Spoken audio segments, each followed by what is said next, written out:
City round up news ఇప్పుడు చూద్దాం.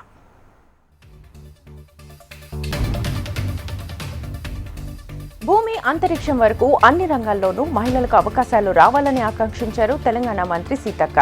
యూసఫ్గూడలోని national institute for micro, small, medium enterprises ప్రాంగణంలో మహిళా సాధికారత యాక్షన్ ప్లాన్ వర్క్షాప్లో ఆమె ముఖ్య అతిథిగా హాజరయ్యారు. ప్రగతికి చిహ్నంగా మొక్కలకు నీరు పోసి వర్క్షాప్ను సీతక్క ప్రారంభించారు. మహిళలు ఏ రంగంలో ఉన్నప్పటికీ లైంగిక అసమానతలు ఎదురవుతున్నాయని అన్నారు. మహిళల కష్టానికి తగిన ఫలితం దక్కినప్పుడే నిజమైన మహిళా దినోత్సవం అని అన్నారు. బల్కంపేటలోని శంకర నేత్రాలయం ఆధ్వర్యంలో అంతర్జాతీయ మహిళా దినోత్సవం ఘనంగా జరిగింది. శంకర నేత్రాలయం అధినేత డాక్టర్ రవీందర్ గౌడ్ ఆధ్వర్యంలో జరిగిన వేడుకల్లో 200 మంది ఆశా వర్కర్లను, ప్రముఖ మహిళలను సన్మానించారు.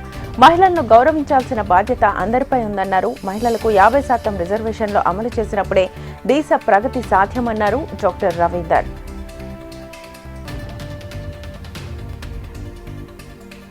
ప్రముఖ బ్రాండెడ్ సంస్థలు హైదరాబాద్ మహానగరంలో సేవలు అందించడం అభినందనీయమన్నారు మేయర్ విజయలక్ష్మి. బంజారాహిల్స్ వుడ్లాండ్ సంస్థ కార్యకలాపాలను ఆమె ప్రారంభించారు. విదేశీ టూరిస్టుల అభిరుచులకు అనుగుణంగా నగరం ఆతిథ్యం ఇవ్వడం గొప్ప విషయమన్నారు.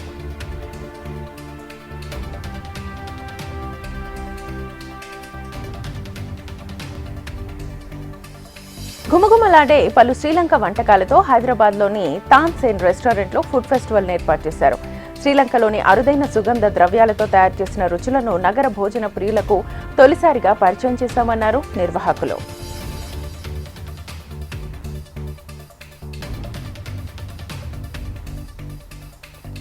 సంప్రదాయ నగలంటే చాలా ఇష్టమన్నారు సినీ నటి నమ్రతా శిరోద్కర్. మహిళా దినోత్సవం సందర్భంగా జూబ్లీహిల్స్ క్లబ్లో సిద్ధార్థ్ ఫైన్ జ్యువెలర్స్ ఎగ్జిబిషన్ను ఆమె ప్రారంభించారు. సిద్ధార్థ్ ఫైన్ జ్యువెలర్స్ డిజైన్ నాగిని ప్రసాద్ వేమూరి రూపొందించిన పలు రకాల ప్రత్యేక కలెక్షన్స్ ను ఆమె పరిశీలించారు.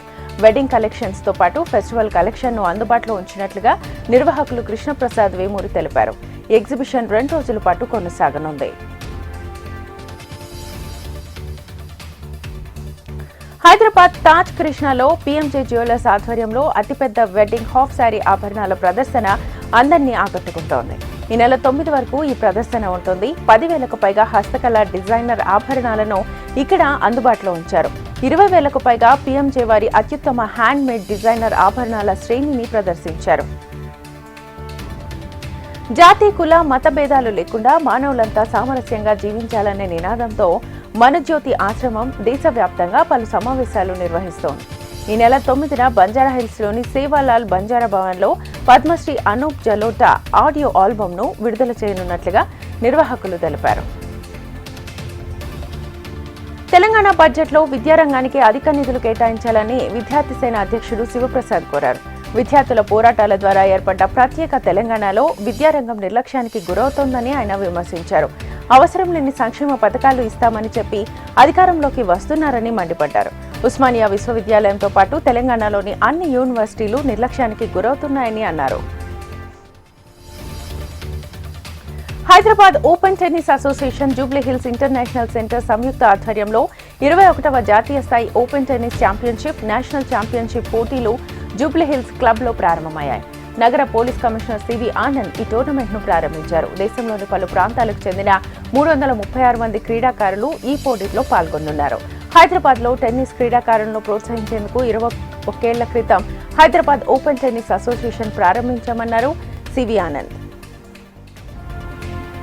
చందనగర్లోని రెయిన్బో స్కూల్ విద్యార్థి గౌరీ విద్యుత్ షాక్ తో తీవ్రంగా గాయపడ్డాడు. స్కూల్ ప్రాంగణంలో స్నేహితురాలతో కలిసి షటిల్ ఆడుతుండగా కాక్ విద్యుత్ తీగపై పడింది. ఇనుపరాడ్ సాయంతో కాక్ తీసేందుకు ప్రయత్నించగా విద్యుత్ షాక్ కి గురైంది. వారం రోజుల క్రితం ఈ ఘటన జరిగింది. గౌరీ ప్రస్తుతం ఆసుపత్రిలో చికిత్స పొందుతోంది. చిన్నారి ఆరోగ్య పరిస్థితి ఇంకా విషమంగానే ఉందన్నారు పేరెంట్స్.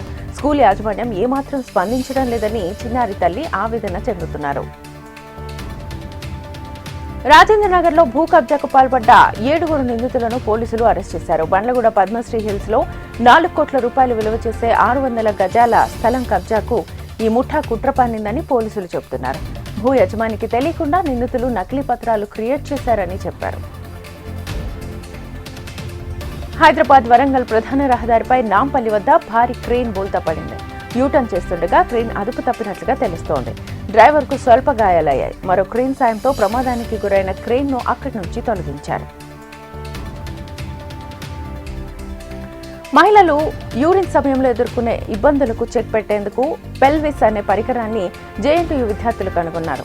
మహిళలు మెనోపాజ్ సమయంలో తెలియకుండానే యూరిన్ లీక్ అయిపోతుందని, దానికి పెల్విస్తో చెక్ పెట్టవచ్చునని చెబుతున్నారు. ప్రపంచంలో ప్రతి 3 మహిళల్లో ఒకరు ఈ సమస్యతో బాధపడుతున్నారని అన్నారు. వచ్చే నెల నుంచి ఈ పరికరాన్ని అందుబాటులో ఉంచనున్నారు. ఈ కార్యక్రమంలో ప్రముఖ physiotherapist Sunitha Patel, JNTU registrar, principal తదితరులు పాల్గొన్నారు. బీసీల విద్య, ఉద్యోగ, స్థానిక సంస్థల రిజర్వేషన్లు 42% పెంచుతూ తెలంగాణ కేబినెట్ తీసుకున్న నిర్ణయాన్ని రాజ్యసభ సభ్యుడు ఆర్ కృష్ణయ్య స్వాగతించారు.